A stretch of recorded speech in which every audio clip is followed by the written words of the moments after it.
दोस्तों, अगर आपका वार्षिक आय 12 लाख रुपए से थोड़ा सा अधिक है और अगर आप अपना कर में छूट चाहते हैं, टैक्स में छूट चाहते हैं, तो आज का यह वीडियो आपके लिए बहुत ज़्यादा हेल्पफुल होने वाला है। क्योंकि आज के इस वीडियोज़ में मार्जिनल रिलीफ क्या होता है और मार्जिनल रिलीफ से कितना टैक्स का छूट मिलता है, मार्जिनल रिलीफ का लाभ लेने के लिए आपका वार्षिक आय कितना रुपए तक होना चाहिए, इसके बारे में पूरा जानकारी मिलने वाला है। और वीडियो शुरू करने से पहले चैनल में नया है तो चैनल को सब्सक्राइब कर लीजिए और बगल में जो बेल का आइकन है उसको भी क्लिक कीजिए। तो आइए आज का वीडियो को शुरू करते हैं।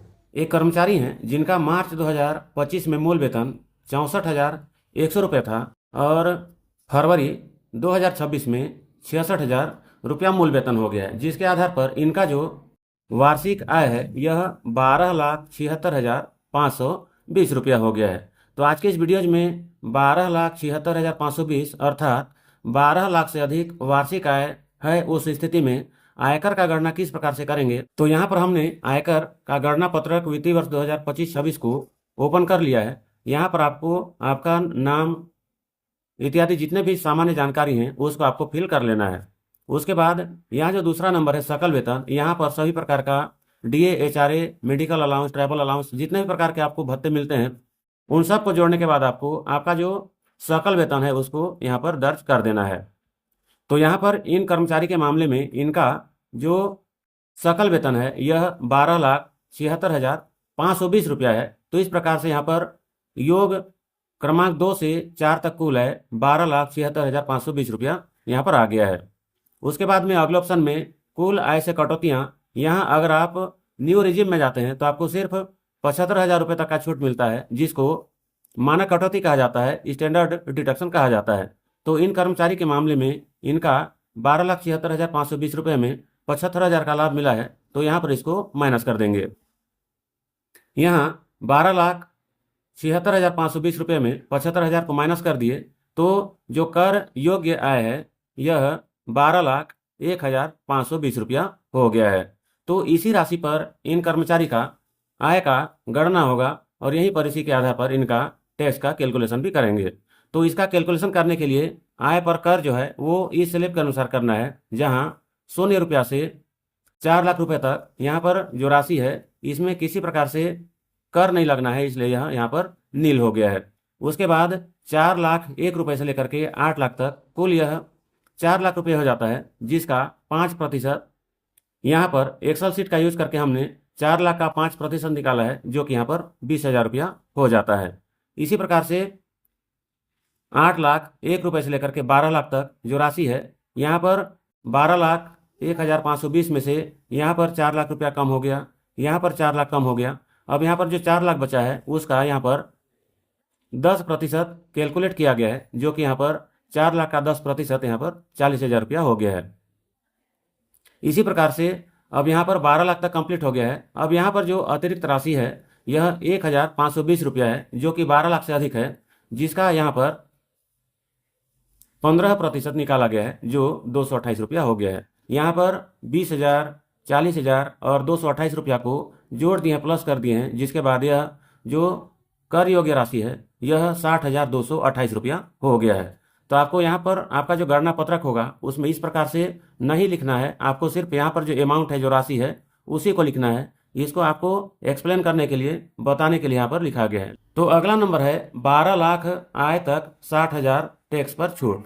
धारा 87A के अनुसार अगर आपका कर योग्य आय 12 लाख रुपए से कम है तो उस स्थिति में आपको यहाँ पर 60,000 रुपये तक का छूट मिल जाता है। इसके अलावा अगर आपका जो आय है वह 12 लाख रुपए से कुछ ज़्यादा है तो उस स्थिति में अगर आपका कर योग्य आय 12,75,000 रुपये है तो उस स्थिति में आपको यहाँ पर मार्जिनल रिलीफ, सीमांत राहत का लाभ मिल जाता है। सीमांत राहत का नियम यह कहता है कि अगर किसी आयकर दाता का कर योग्य आय 12 लाख रुपए के आसपास हो तो उस कंडीशन में उनका जो कर का गणना है उसमें टोटल आय का गणना नहीं किया जाएगा, 12 लाख रुपए से जो अधिक रुपया है राशि को जमा करना होगा। तो इस कर्मचारी के मामले में इनका जो कर योग्य आय है यह 12,01,520 रुपया है। तो यहाँ पर 12 लाख से ऊपर सिर्फ 1,520 रुपया का राशि का अंतर आया है, तो मार्जिनल रिलीफ यह कहता है कि आप 12 लाख से अधिक का जो राशि है उस राशि को दे दीजिए। तो इन कर्मचारी के मामले में इनका जो वार्षिक आय में से कर योग्य आय है 12,01,520 रुपया। तो मार्जिनल रिलीफ के अनुसार यहाँ पर इनको 12 लाख से अतिरिक्त जो आय है उस राशि को यहाँ पर देना होगा, जो कि यहाँ पर 1,520 रुपया हो गया है। उसके बाद यहाँ पर यह जो मार्जिनल रिलीफ के बाद में जो अमाउंट आया हुआ है 1,520 रुपया, उसका शिक्षा और जो स्वास्थ्य कर है 4%, इसका यहाँ पर 4% निकाला गया है, जो कि 60 रुपया 80 पैसा हुआ है।